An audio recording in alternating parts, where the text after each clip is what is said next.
Hi guys, welcome back to our channel. In today's video, we're going to walk you through what you can sow in April.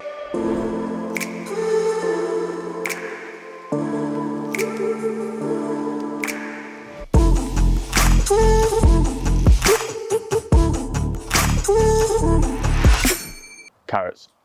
Nothing beats the excitement of pulling out the carrots during harvest, not knowing whether they're going to be big or small. Carrots, like most root vegetables, can be sown directly into the ground in April.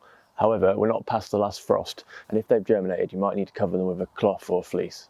When planning what you're going to grow in your vegetable garden, it's a good idea to look up before which ones grow well together and which are beneficial for each other. It's called companion planting. We are using this idea with our carrots. We planted them in this bed, along with the garlic. The smell of the garlic is supposed to hide the smell of the carrots, which keeps away the pests like carrot fly. Carrots are really simple to sow. All you need to do is dig a trench where you're going to sow the seeds, then sprinkle the seeds across lightly, and then cover them back over with a thin layer of compost and water generously. Once the seeds germinate and start to grow and the seedlings are big enough to handle, you will need to thin them out to around 10 centimeters per plant. We sowed one row back in March and we'll sow one row in April and another in May, so we have a constant supply of carrots later in the year. Carrots are drought resistant, so don't need much watering. However, in long dry spells, they will benefit from a soaking. Fast growing weeds can crowd out carrots, so hand weed regularly between rows.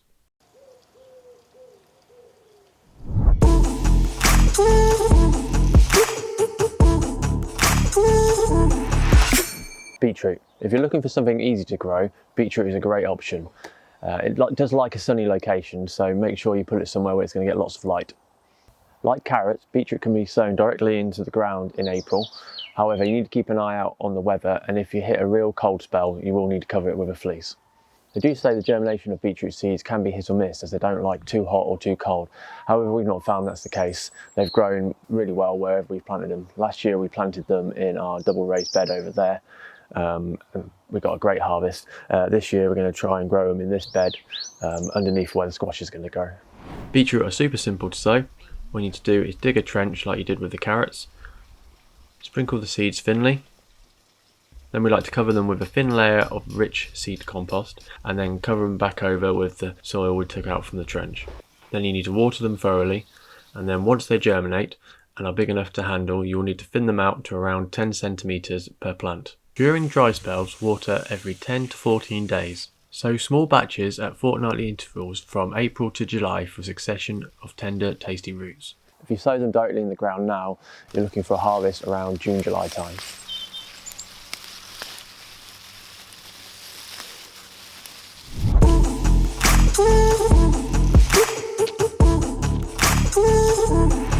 April is the time to start growing peas. You can sow them directly into the ground, however you risk them getting eaten by rodents before they germinate.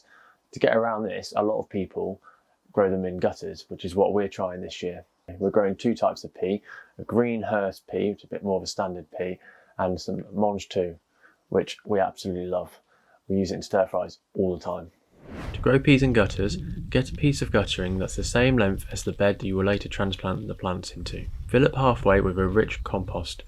We like to mix in perlite to make it more free draining, as there's no holes in the drain pipe, so we don't want them sitting in water. Space the seedlings along the gutter in a zigzag formation about 7 centimeters apart. Gently push the seeds in slightly, then cover with more of the mixture of the compost and perlite. Then water thoroughly and then grow on either inside or in a greenhouse. Ideally, once you've got them in the gutters, you do want to have them off the ground. However, we don't have any shelves in our greenhouse, so hopefully they'll be alright on the floor. Growing them this way means transplanting outside easy, as you already have ready-made rows that can simply be slid into the trench. Once transplanted, water the plants when they start to flower and 2 weeks after. Add a thick mulch around the base of the plants to help prevent the soil drying out. After flowering, plants need sufficient water for the pods to swell. Check the soil moisture at root level regularly and water if necessary. One of the benefits of growing them in gutters is that when it comes to planting them out, all you have to do is dig a trench in the bench where you want them and slide them out, and this stops you from making any disturbance of the roots.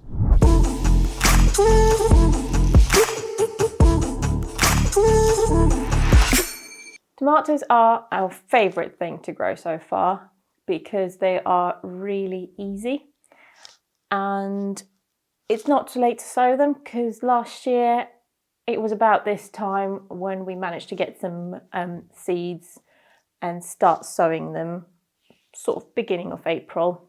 Last year we grew a few different varieties, but out of them this year I chose two of my favourite ones, which are black cherry tomatoes and just the standard sort of mid-size variety that I had some seeds left over, and it's called Hildaris.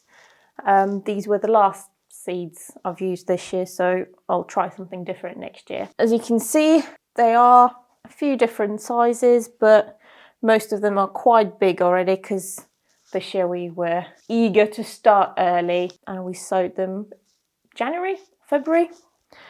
And so they're all growing big. We originally sowed them in our homemade propagators and then potted them on into plugs of that size and eventually into their own pots. And I've started feeding them with the liquid seaweed once every 2 weeks. So they're growing strong and soon they'll be going out into the pots, and I'll be growing them all outside this year rather than the greenhouse, because we're hoping to fill the greenhouse with peppers and hopefully loofah plants. If you can't get a hold of any seeds, I did struggle last year. I don't know if the situation is the same this year. You can find plenty of varieties sold in the garden centres, and they are going to be a little bit more expensive than buying a pack of seeds, but you've got that work done for you, and soon you can just get them out in the garden and you won't have your windowsills covered with pots like we do.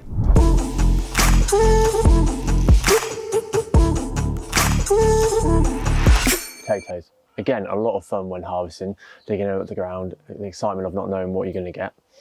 We grew them last year in the ground and did all right. This year we're going to try and grow a lot more. We're going to grow some earlies and some main crop potatoes, and we're going to try and grow them in two different ways, in these tyres and in containers. You may have seen in one of our previous videos that we've already planted our early potatoes. April is a time for second earlies and main crop potatoes, which we will be planting in these tyres and containers.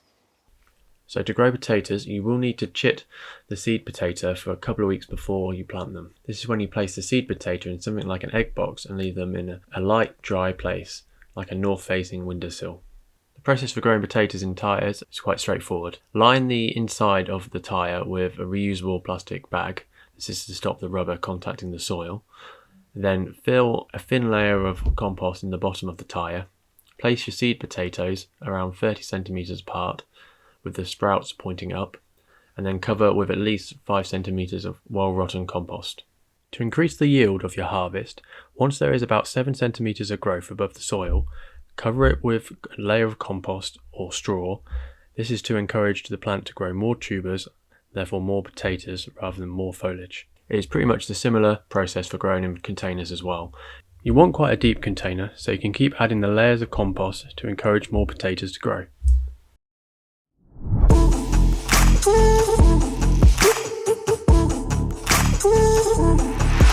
Another thing you've still got some time left to sow is aubergines. We've not grown them before and we've sown ours last month, but you've still got time to do this. And we're going to try growing a variety called Clara. They're supposed to be sort of white coloured aubergines, and they're going to go into the greenhouse as well. So we only got 5 plants. Hopefully they all grow well and we have some nice aubergines this year. If you noticed in our videos these yellow butterflies all over the pots and plugs, they're not decorations. We had quite an infestation of fungus gnats and these stickers seem to be the best way of getting rid of them. That's why we put them everywhere.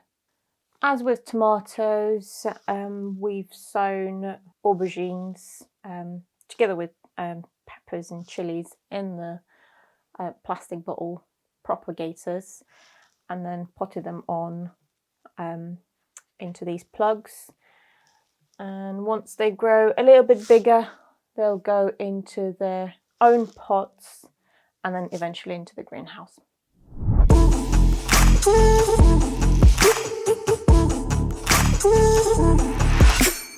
Pak choi. We've absolutely fallen in love with pak choi recently, and we plan on growing a lot throughout our garden this year. April is probably the earliest you can sow them directly in the ground outside. Like I said with the carrots and beetroot, if they germinate and the temperature does drop and there's a risk of frost, you will need to cover them with a fleece or cloche. We grew them in one of our raised beds last year, but this time we're going directly in the ground in our bed that runs along the fence. You do need to water them often. They're fast growing though, so you could be picking off young leaves within a month. To sow pak choi, sow in a sunny position in a rich compost. Sow seeds thinly, 2 centimeters deep, in rows 30 centimeters apart. Cover with a thin layer of rich compost and water thoroughly.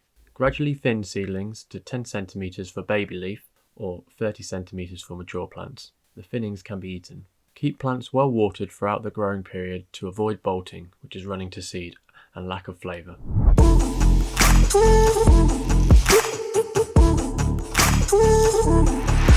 Beginning of April is your last chance to sow peppers and chillies. And the same as with tomatoes and aubergines, we've sown them in plastic bottle propagators and then potted them on into plugs, and then they will later go into the individual pots. Peppers, just like tomatoes and aubergines, are greedy plants, so they will need feeding throughout the season, and they do grow better in the greenhouse, so that's why this year peppers are going into the greenhouse while tomatoes will grow outside.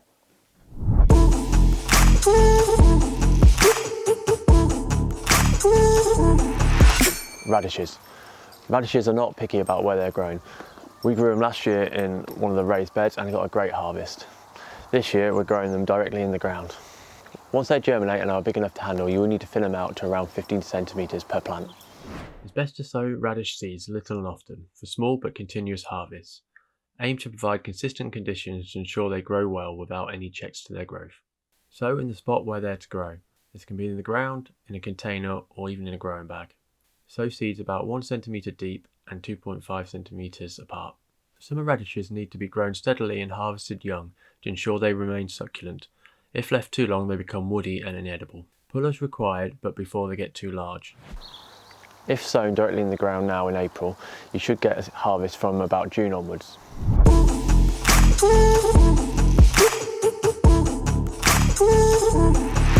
April is also a good time to start sowing some salad leaves. Now, there's plenty of different varieties to choose from. Because of that, we didn't buy any seeds, and I just bought a tray of cos lettuce and I planted in the greenhouse. I tend to plant a few at the beginning of the greenhouse so I can just pop in, prick a few leaves for my salads.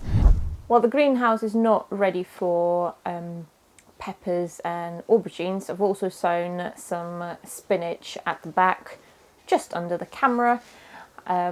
We're struggling to fit the camera in and around greenhouse to film it, but once peppers and loofah and aubergines are ready to go into the greenhouse, I'll seed the next lot outside. So this is purely just for the first harvest to use up the space while we can. Thanks for watching today's video. Please leave your comments below and tell us whether that was helpful at all, or if there were any mistakes you believe we should learn from.